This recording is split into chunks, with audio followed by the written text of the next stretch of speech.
Good morning children, welcome back. In the previous video, we have seen the introduction of the nervous system, what are the types of nervous system and the types of nerve cells and the structure of neuron, which was a very important topic in that video. Okay, so now today we will see in detail what are the parts of central nervous system. The first part is of brain. Okay, the brain is a main coordinating center in the human body. Correct?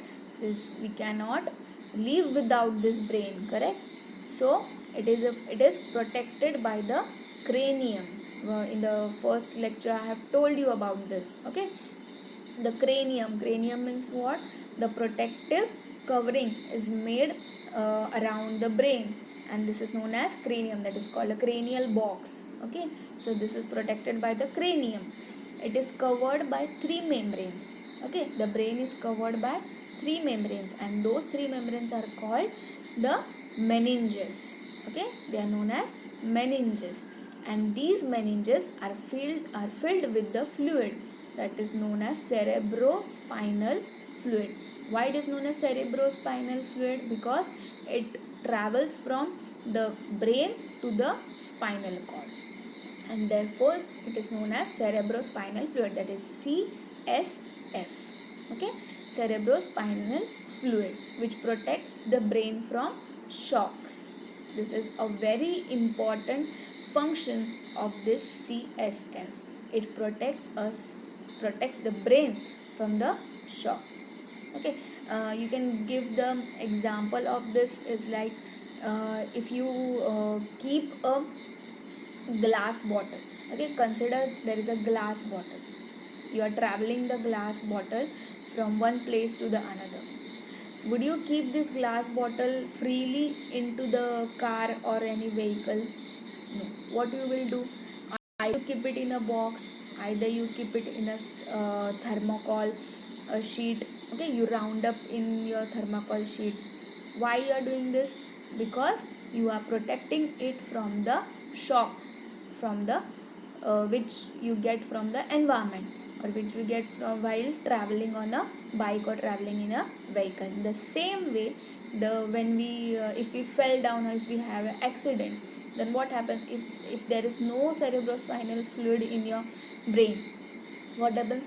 The meninges which are present, what they will do? They will just you can say it will cause friction in it. Okay, there will be friction in those meninges and can cause damage to the brain.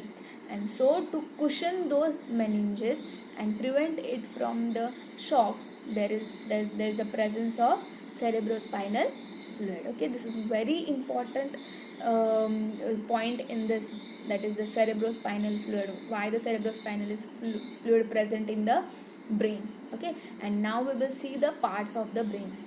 There are three main parts: the forebrain, midbrain and hindbrain. Okay, the as name suggests, forebrain. Fore means what?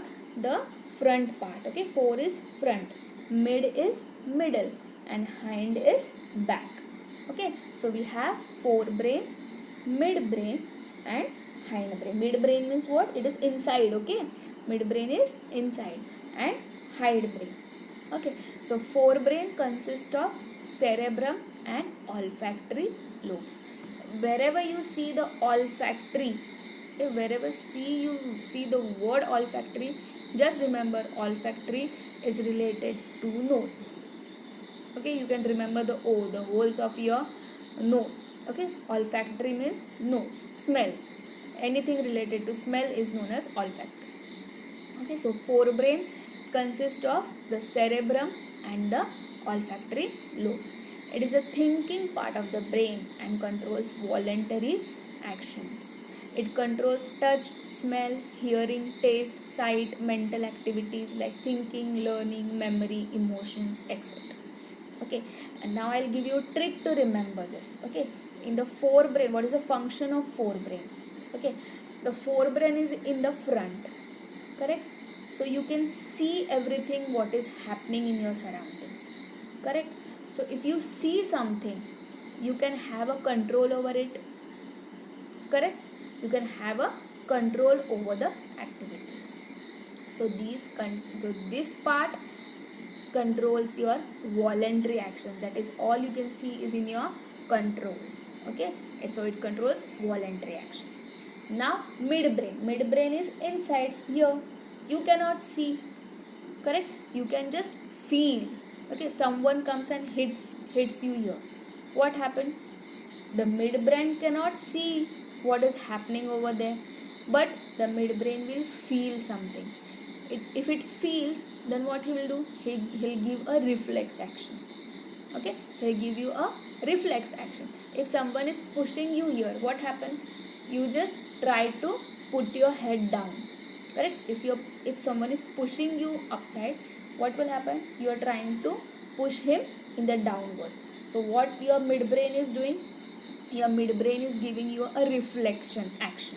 Okay, midbrain is giving you reflex action. So midbrain controls involuntary action, that is not in your control. You cannot, you do not think. Okay, you do not think while acting. When someone is pushing you, what you do? You just give a reflex movement. You do not think over now what should I do. No. So the reflex movements are given by the midbrain, and the involuntary actions happen in the midbrain. That is reflex movements of head, neck, eyes, etc. Okay. Now next there is a hindbrain. Now hindbrain is at the back. He cannot see anything. But hindbrain, he is in the back. He is the main support. Okay, support system. Anything, the support system is always at the back. Without it, you cannot survive. So your parents tell you, you must be hearing that your parents tell you, do not hit at the back of your head to anyone. Okay, do not hit at the back of your head. So why you are not allowed to hit at the back of your head? Because it consists of three parts, that is cerebellum, pons and medulla. Okay, there are three parts: cerebellum, pons and medulla. Cerebellum consists of the body movements, balance and posture. Okay, if you see that if someone falls on the head, or someone falls at the back and hits at the back of the brain, or hit at the back of the head, for some few seconds he'll feel dizzy, or he cannot stand still, or he cannot stand straight for few seconds.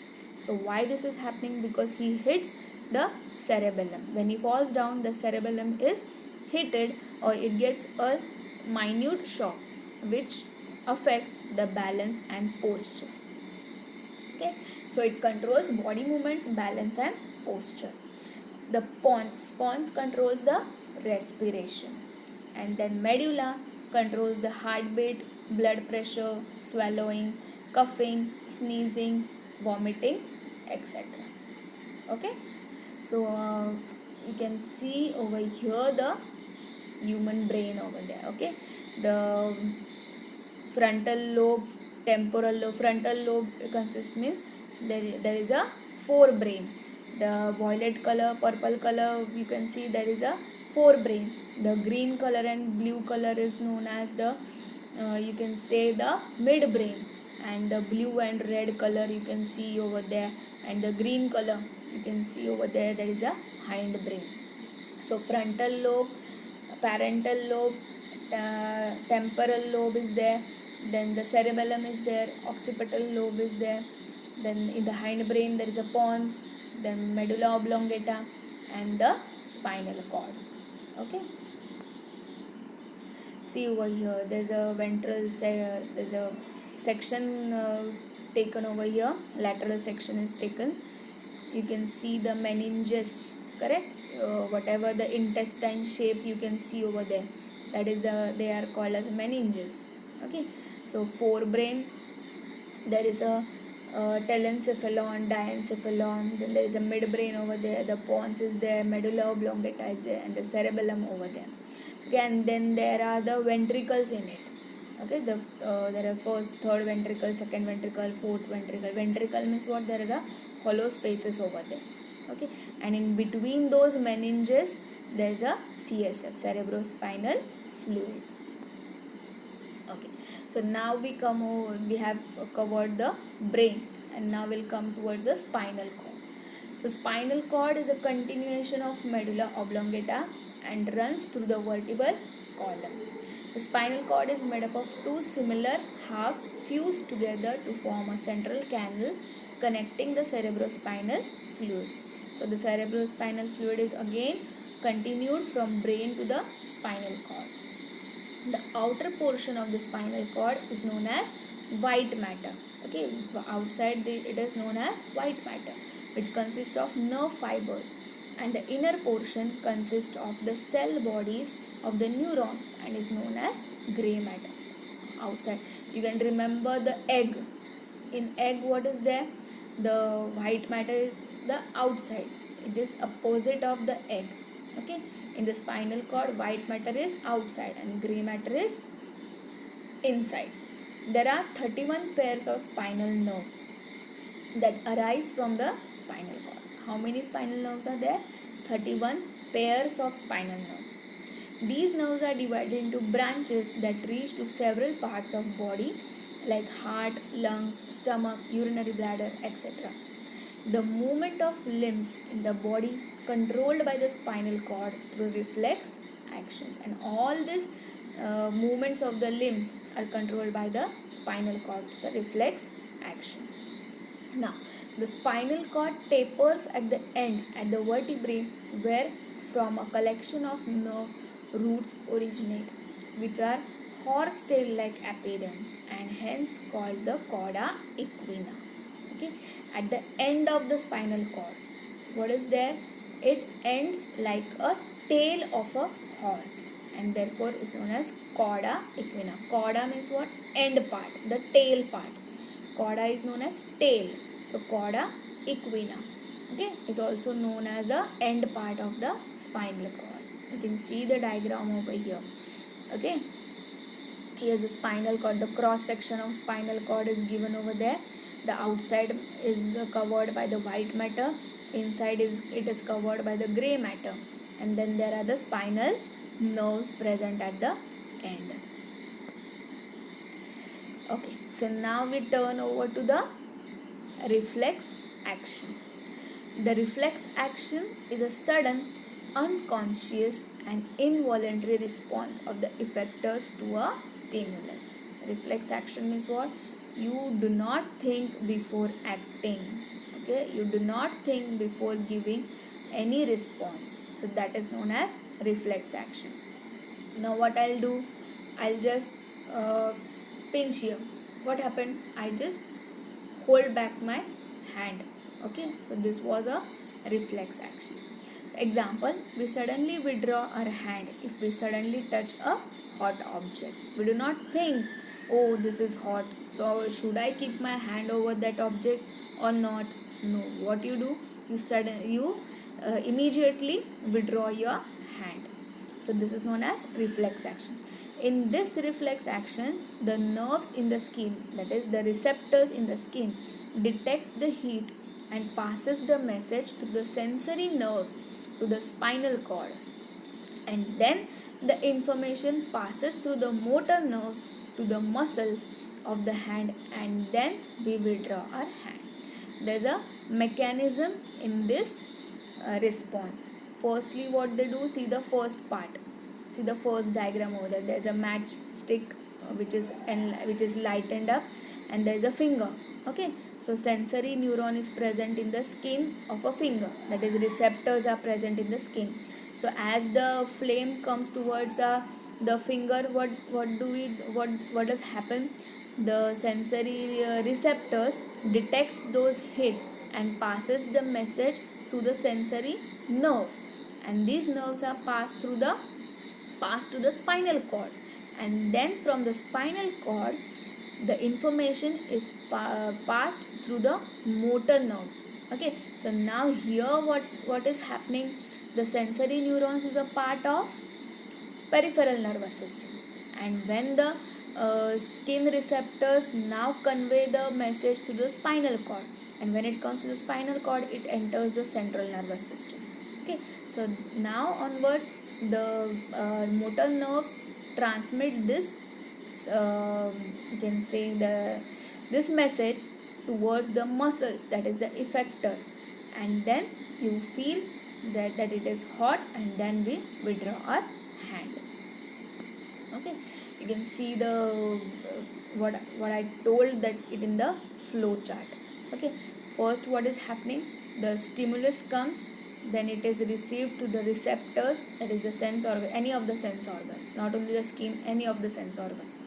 Then it is passed to the sensory nerves.